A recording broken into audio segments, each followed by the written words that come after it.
why were you interested in starting a business around promotional products? I mean, what drew you to this industry?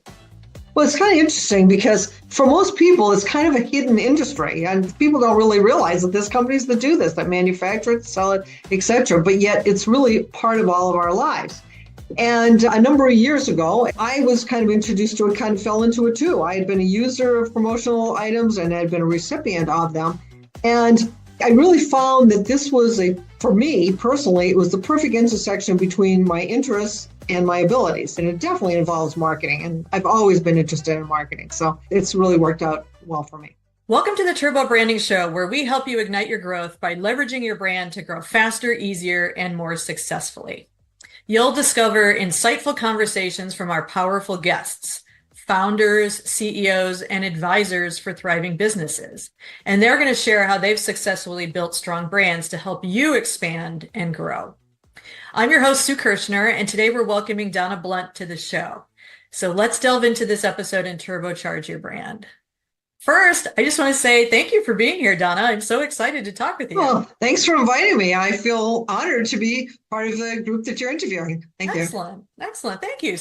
But yeah, I'm looking forward to our conversation because I think we can have a really good discussion on talking about the power of promotional products, because I think people tend to view them as an advertising tactic, but they can be used very creatively to strengthen the meaning of the brand. And I think we'll delve into that with some of the stories you have and all that. But I'm going to go ahead and start by introducing Dona to everyone. So Dona Blunt, or Promo Dona, as she's known, is the president of Newport Promotional Services. It's a promotional products marketing company that she founded in 1985. So congratulations on that longevity. Yes. But Newport Promotions has grown and thrived with its repeat and loyal customers. Her approach is to curate promotional products appropriate for her clients' branding needs. And she endeavors to live out Newport's powerful promotions, effective results tagline with every order. And then just a little bit more about Dona. She has a master's degree from Northwestern University, majoring in marketing. She also has a master advertising specialist certification from the Promotional Products Association International. And then since you and I are friends and I've known you for such a long time, I'd love to also share that you're a pastel artist, very accomplished. And you love yoga, other fitness activities, and like me, you absolutely love to travel. So, yeah. So welcome. Is there anything I missed? Anything that you would want to throw out? I should have said I also love to read. I definitely should have said that, but I think I ran out of words. Yeah, that's fine. I love to read as well. So you and I are on the same page here. Yes. So excellent. All right. Well, let's dig in and talk about the power of promotional products as it relates to helping an organization build its brand. So I'm going to kick it all off and just ask you, why were you interested in starting a business around promotional products? I mean, what drew you to this industry? Well, it's kind of interesting because for most people, it's kind of a hidden industry, and people don't really realize that there's companies that do this, that manufacture it, sell it, etc. But yet it's really part of all of our lives. And a number of years ago, as you can tell by when I started in the industry, I was kind of introduced to it, kind of fell into it too. I had been a user of promotional items and had been a recipient of them. And I really found that this was for me personally, it was the perfect intersection between my interests and my abilities. It requires, I think, a lot of creativity as well as the nuts and bolts of following up and all of the administrative things that are involved in it. And it definitely involves marketing. And I've always been interested in marketing. So it's really worked out well for me. Excellent. So before we talk a little bit about how you help others build their brand using promotional products, what's your brand? What makes you unique?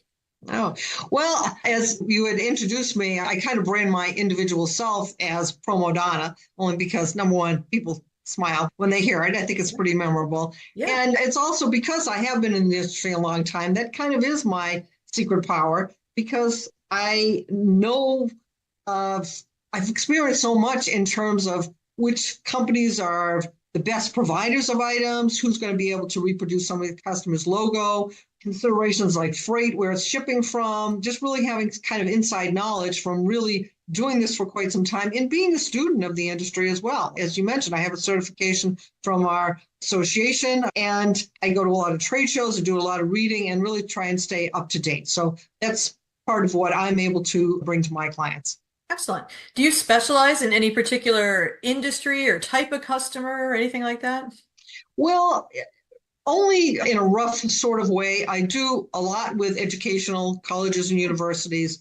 I also work with companies that plan meetings and events, manufacturers. So I'm not really doing too much of individuals that are looking for something for a particular special event. So it's mostly those types of companies that I've seemed to have worked with on a long-term basis. You're in promotions. I'm going to ask the, $1 million question. How do you promote your business and your brand to your customers? So you want to see if the shoemaker is actually making shoes for their Yeah, daughter. yeah. Please Yes. don't ask me that question because I don't spend a lot of time on my own stuff, as you've alluded to. Yes. Yes. Well, one of the things that I send out usually a quarterly mailing to kind of like the top 25, 30 clients that I have. And in those, I will try and either do kind of a seasonal theme, or I might do a certain products that have my either logo on or my branding on it.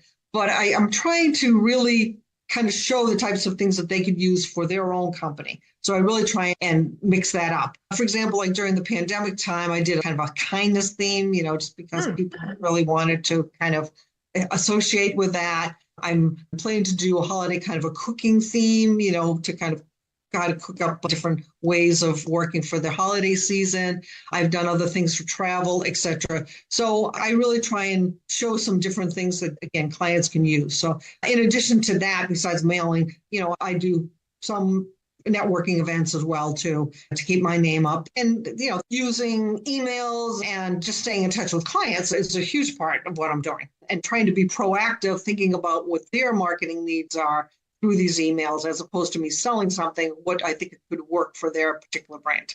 Okay, excellent.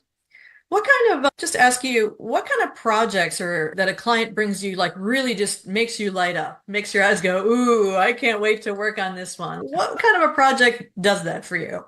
Well, the one that where a customer is sharing what they're trying to accomplish, that's the important thing. Sometimes a typical thing, I guess, because we kind of think in terms of transactions, because we're just used to going online and saying, okay, I need shirts for a trade show, or I need this or that, and it's kind of considered a transaction. But once I have the information to say what they're trying to accomplish, who they're trying to market to, that really helps a lot. Then I can say, okay, well, knowing this, here's some ideas that maybe you haven't thought of, and those are the kind of projects that I particularly like. Excellent. Excellent. Are there any, and I know there's always new promotional products that roll out every year, and a lot of your clients, I'm sure, want the latest and the greatest, but what are some mainstays, or what are some of the ones that you're just like, man, if you're not using these kinds of products, you're missing the boat? Mm-hmm. Well, the number one product category in our industry is apparel. I mean, that's far and away the absolute number one. And it can be used in a variety of ways, just for uniforming for companies themselves to, again, to extend their brand, as well as items that may be client gifts, employee gifts, things like that. The drinkware has gone up dramatically. That's really, I think, number two now, believe it or not. And of course, Wow. the Stanley tumbler that we've all seen, in the last 6 or 8 or 10 months, Yeah. it certainly has really kicked that off or accelerated that. And so that's used quite a bit, and that's in all different price ranges. Tote bags, things like that. Bags are another large one. And of course, the mainstays, such as, writing instruments, we all use those. So those are all kind of tried and true things. And anything really tech related. I mean, anything that's involved with your phone, it's with us all the time. And so if you're able to tie in with that and stay in someone's workspace, which in most cases is our phone, that's a good thing too. Yeah. One of the things I was surprised about, since, I've spoken to you so many times over the years and seen what you're doing and things like that, is I didn't realize, like, for trade shows and things like that, all of the different branded items and promotional product items you could get to put into a trade show, like whether it's a tent, whether it's a special Yes. table, Mm-hmm. Yes. Games even. Yes. I Yes. mean, maybe share a little Mm-hmm. bit about that, because I don't think it's things people think about. Oh, I'm going to go to a promotional products person to Yes. outfit my trade show booth. That's a great question and an important point. I like to tell people that, even though, people sometimes will come to me and say, hey, I need something to give out at the trade show. Well, your objective is not to give out pens at a trade show. Your objective is to find clients. So how are you going to find those clients at a trade show? Well, you have to get them to stop in the aisle. You have to stop them from walking by. So that's like kind of rule number one. So this is often done with banners and signs and table covers and other booth materials. And the important thing is to extend your brand on these items, to have them portray what you're trying to say in a very concise and quick way. I'll give you an example. I just worked with a client recently, and she was redoing the banner that was going to be in back of her trade show booth. And she's like, well, what should I say on this? And I'm saying, well, what is your differentiating point? What are you trying to communicate to customers? Well, in her particular case, it was the fact that her service was faster than any of her competitors. Where she was able to do something in hours, they were taking days. I said, well, that's like your headline. Let's lead with that. And so from there, it kind of flowed. And I think it's just going to make a much stronger presentation for customer. And it should be more effective, because I know if I was walking by and I saw her statement, we do this in hours, I'd be like, really? Everybody else takes days. How are you able to do that? And if you can engage people to talk to you at the booth, then you can find out those people who are prospects and those people who are not. Good. I like that one. I like that. And you've told me some great things in the past too about driving people to your trade show booth, like sending out half of a pen and you have to show up to get the other half. Or I think you showed me one, it was like a QR code that was on something, whether it was a cup or some other, even just a postcard or things like that. And if you wanted to win a prize, you had to show up with that particular card or that cup and things, so I like that because, yeah. And those are very effective, particularly if the trade show shares the attendee list in advance, because then you can then truly invite those people that you think would be appropriate for your goods or services in advance. So those work out really great. At the trade show itself, another thing I've seen is that I've seen people give out, tote bags with a consecutive number on it, and you have to walk around the trade show and find your match. Well, then both of you come back and you win a prize. Well, what happens is you're looking at that branded tote bag, and everybody as you're walking by. And so it can be very effective because it just kind of reinforces it. It gives you a reason to go to talk to them to begin with. Nice. So building on this a little bit, let's switch gears again. And like you were saying, it's, there's the tote bags and the pens and, people get, drinkware sometimes. Some of it you love, some of it, you're like, I don't need another plastic cup on a thing. But promotional products have really lasted, the test of time. So why are they so important for branding and marketing? I mean, what's the power behind them? Well, the power is the fact that it is something physical. It is usually a welcomed item and is something that remains. We like to say it's the only form of advertising that somebody says, thank you. I mean, think about the calendar that your bank or somebody gives you. I mean, we all still have them. In this digital age, we still have one that's in the central area where families are writing things down, or it's there all the time on display. And so that's what makes it effective, is because, again, people say thank you. It's something that they want, that they use. Our industry has done surveys, so even if someone doesn't keep the item, they tend to pass it on to someone else, so it has a life beyond you. And you think about the fact of what you pay for clicks and other forms of advertising. If you were to do a T-shirt and someone wore it, there's been kind of contests. What's the oldest T-shirt you have in your drawer? I mean, people sometimes keep things for years. So the cost of the advertising is just fractions and fractions of a cent, because the fact of it is being seen by a number of people and is being kept for a number of years. So these are all part of the reason why promotional products are very effective for branding.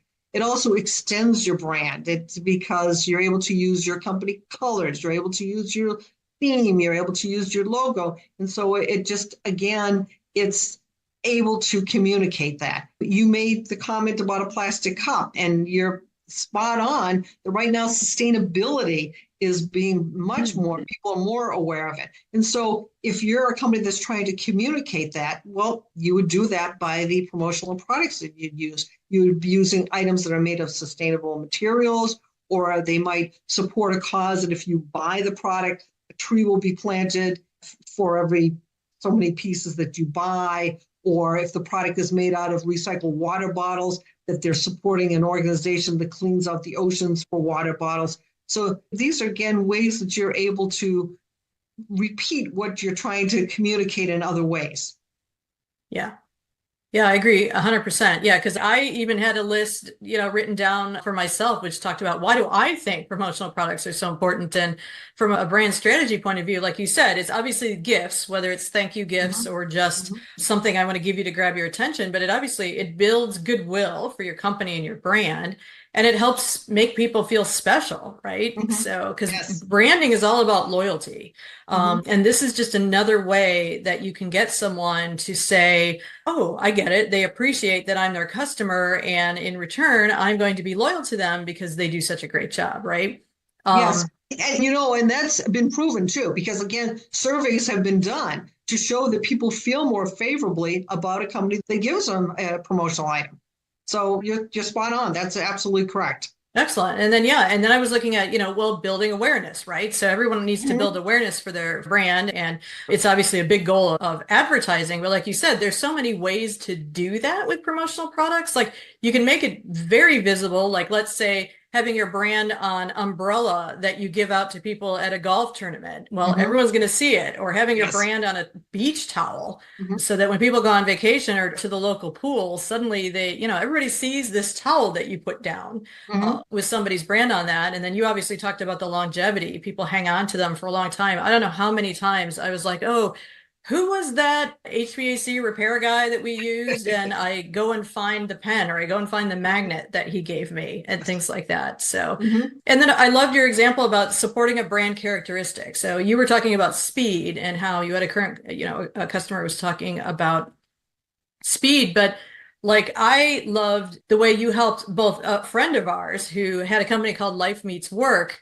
And I loved the way you creatively came up with I think it was an end of the year thank you gift, right? Wasn't it? Mhm. For Yes. your Yes. customers?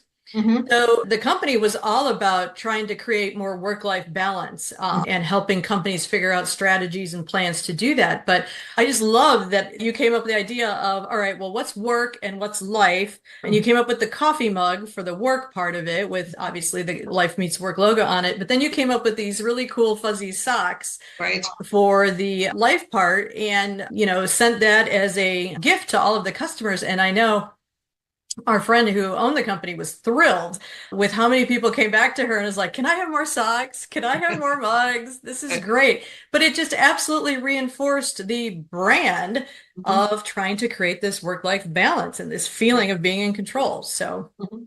I Yes. thought that was cool. But Mhm. all right, so let's build on that a little bit because one of the things that I think you're really good at is coming up with unique ways to use promotional products to meet marketing objectives, right? So, can you share a couple more examples of how you helped curate promotional products? Because we all know there's thousands of them out there. How you Right. whittle it down and curate, like what would be the right promotional product to convey a brand characteristic or maybe an upcoming event or something like that? Is there a process you go through to try and help them?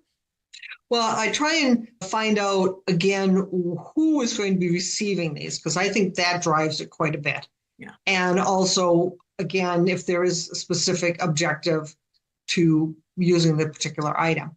I mentioned earlier that I do work with a lot of colleges and universities, and so I'm forever trying to stay on stay on trend with what would be appeal to college students.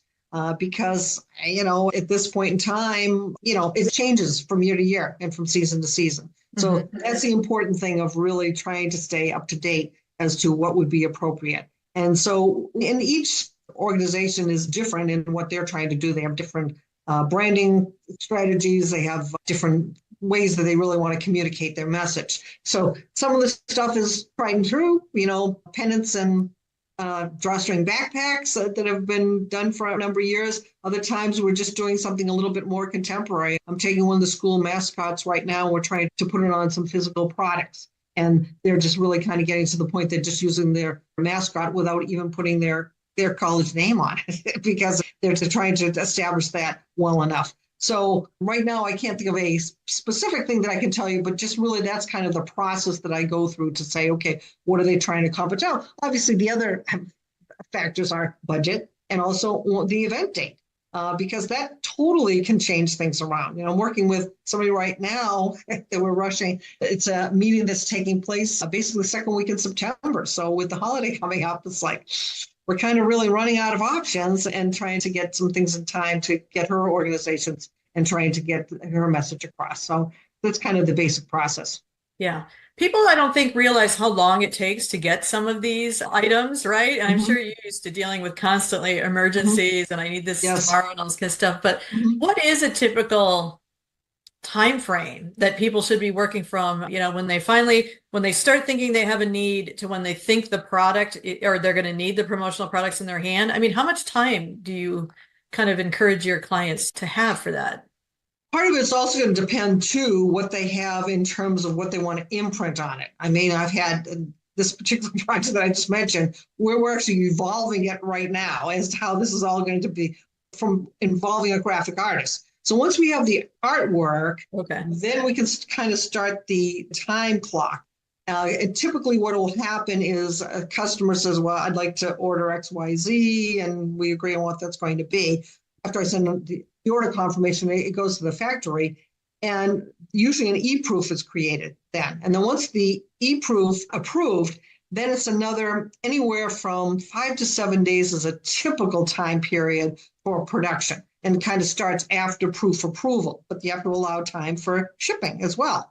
So as a rule of thumb, 2 to 3 weeks, 3 weeks being better. If that's assuming it's done domestically and it's in stock and it's in inventory, that's a whole other subject as well. But if you want to do something that's obviously imported or made overseas, it could be longer. Some of the products are being imprinted outside of the US and being shipped very quickly. Others of them take longer and literally have come on a boat and could be, 45 to 90 days.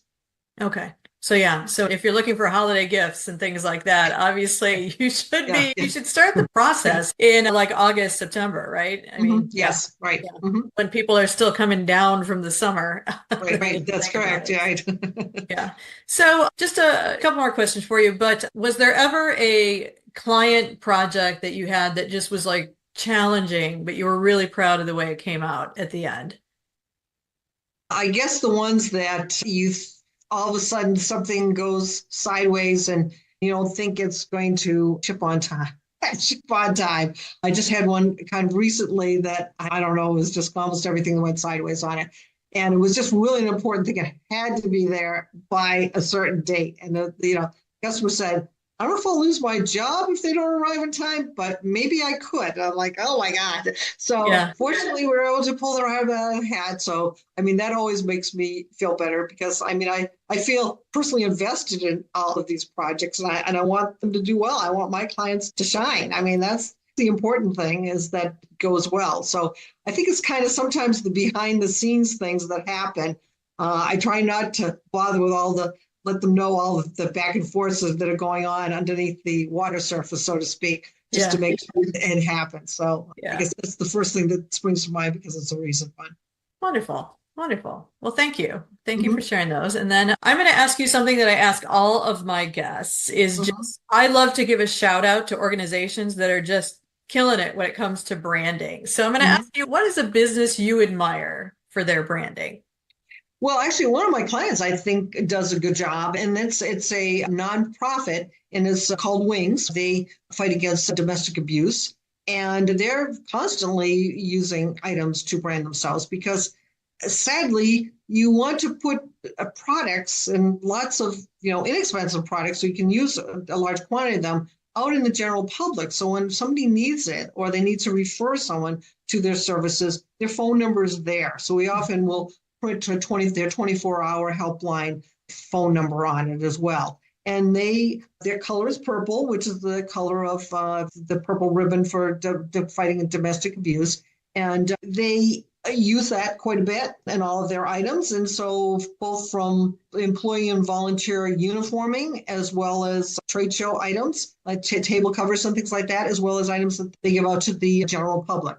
And they recently have their six pillars of their different approach to their organization, and they printed that on a product that they gave to all their employees too, to reinforce that as well. So I think just again, through the general public and employees, I think they just do a really good job of getting out their message. And it's sad that their services are needed, but it's good to know that somebody is there to help when that is needed. Right, right.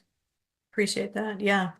So, all right. Well, Donna, thank you so much for spending time with me today and sharing your insights on branding and the power of promotional products, because I think it's very interesting and it's an often overlooked tactic when it comes to marketing and branding that I think could really deliver some powerful impact. But if people want to work with you or hear more about the impact you can help them deliver, how can they find you?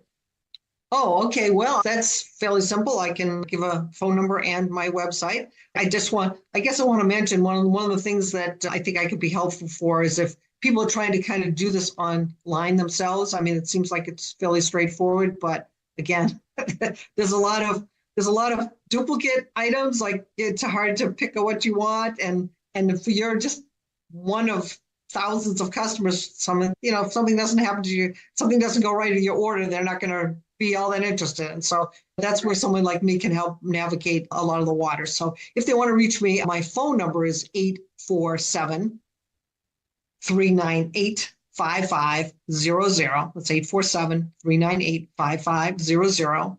And my website is www.newportpros, and that's Newport, like the company name, Newport, and then pros.com. So newportpros.com. Perfect. Perfect. Right. Well, thank you again, Donna. I'm so thrilled too. to have you on. Yeah. Okay. Well, great. Thanks again for asking me. Hope I Not a helped. problem. All right. Okay. Well, All right. thank you for joining us for this episode of the Turbo Branding Show. I hope you've been inspired to ignite your growth by leveraging your brand. And if you enjoyed this episode, I'd love it if you could help me build the Turbo Branding brand. Please share this episode and be sure to like, subscribe, and maybe add a review. And if you or someone you know would be a great guest for this show, an inspiring founder, CEO, or advisor, please let us know in the comments or connect with us via email. But thank you and stay tuned for our next episode.